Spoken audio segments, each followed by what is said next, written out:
والذين أشركوا.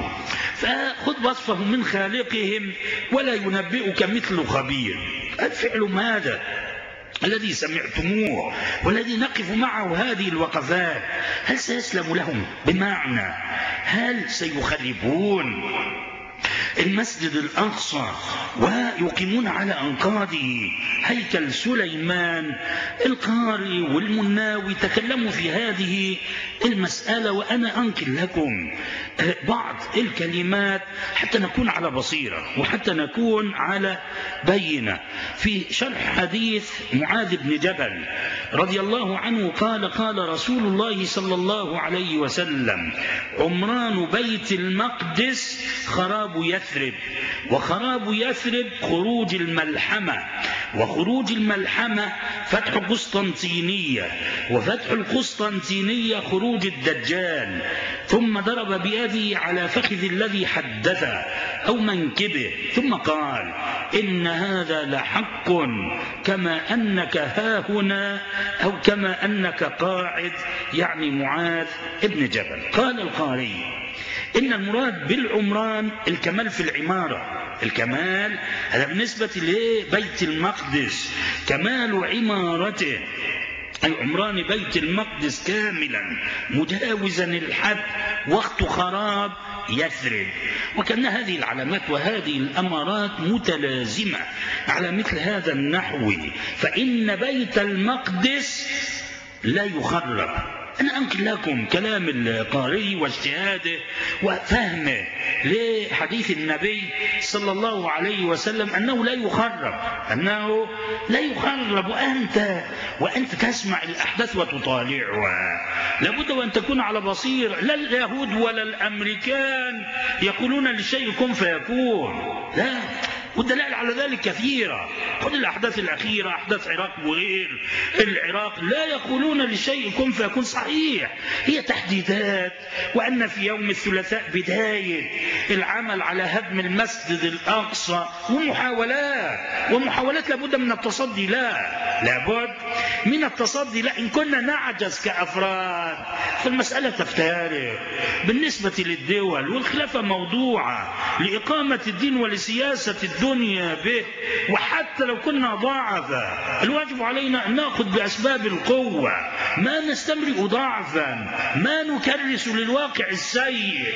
الواجب علينا أن نخرج منه، لا أن نظل نتعلل بأننا ضعفاء، يكون شأننا كشأن المريض والدواء بجواره، ويتحلل بأنني مريض وضعيف ولا أقوى على القيام. خذ دواءك، الدواء بجواره.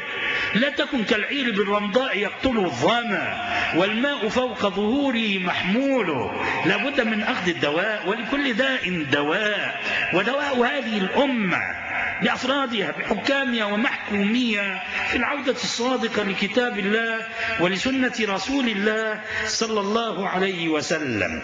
يقول: خراب يثرب خروج الملحمة، أي ظهور الحرب العظيمة. قال القاري: وخلاصته أن كل واحد من هذه الأمور أمارة لوقوع ما بعده. وقال المناوي: جعل المصطفى صلى الله عليه وسلم كل واحد منهما عين ما بعده وعبر به عنه. فهذه مسألة كما ذكرنا، هم يحاولون، ولكن هل سيسلم الأمر لهم؟ هل سيستطيعون هدم المسجد الأقصى وحتى منع الناس من دخوله؟ هذا لون من ألوان الصد عن سبيل الله. ومن أظلم ممن منع مساجد الله أن يذكر فيها اسمه وسعى في خرابها. واليهود تمرسوا في ذلك لما منعوا النصارى من دخوله، سلط الله عليهم بخت نصر فأبادهم. والجزاء من جنس العمل، اعمل ما شئت كما تدين تدان. فهذه محاولات يهود، وهذه المحاولات متكررة، بمعنى ليست هي المحاولة الأولى. لئلا ننسى، لا داعي للنسيان، وإلا فقيل ما سمي الإنسان إنسانا إلا لكثرة نسيانه.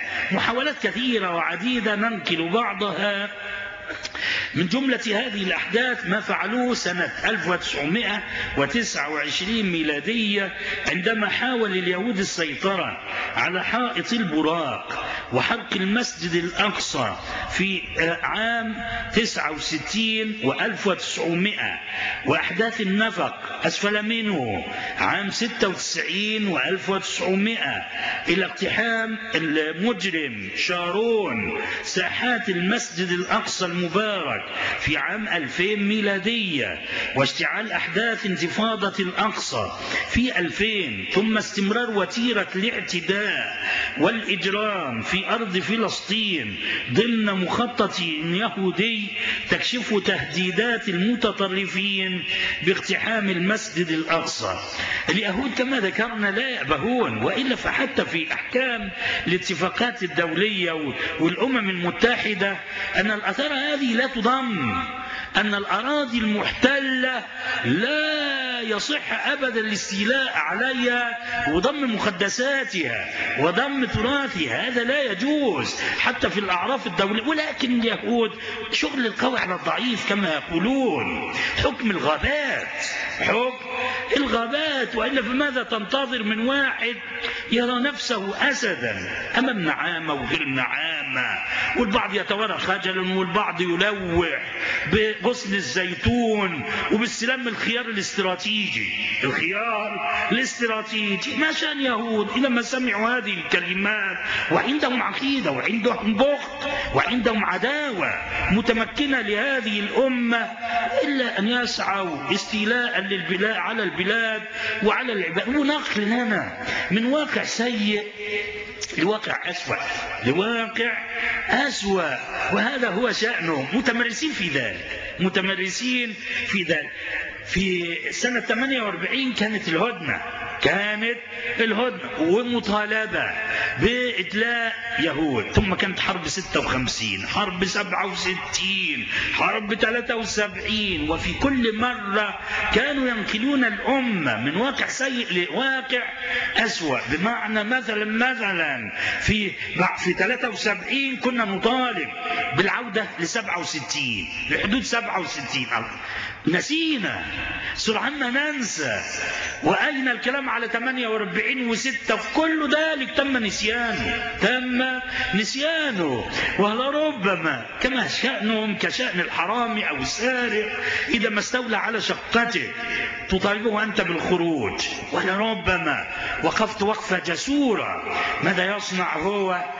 يستولي على العمارة فيها مثلا 10 أدوار، وأنت في كل مرة تطالب. ولكن لما تطالب تنسى الشقة، ولما سرق الدور التاسع تطالب بوصولي للدور الثامن وأن يدفع لك الدور التاسع. انظر، ولربما لو دفع لك حجرة على السطوح مثلا قد تقيم الأفراح والليالي الملاح وتعود ذلك انتصارا، أنك انتصرت واستعدت الحق الغائب. وحالة نسيان أو كل حالة توهان تمرس فيها يهود، ولربما سمعت العبارات كن واقعيا. أنا أحب الواقعية. كيف نتكلم عن جلاء يهود وقد سكنوا هذه الأرض المغتصبة 60 سنة أو أكثر أو أقل؟ والله شأنهم كشأن الحرامي. وحتى الحقوق لا تسقط بالتقادم، هذه بدهيات، لا أقول قانونية أو شرعية، هذه بدهيات حتى في عقول الأطفال الصغار، في عقول البشر، أن الحقوق لا تسقط بالتقادم، وأن الغاصب حتى لو استولى على البلد 1000 سنة ما زال غاصبا، بل غصب أشد، بل لابد من إدلائه، بل الدوافع لإدلائه تشتد، لأن الغصب صار أشد من ذي قبل، بعكس ما لو استولى على البلاد والعباد يوم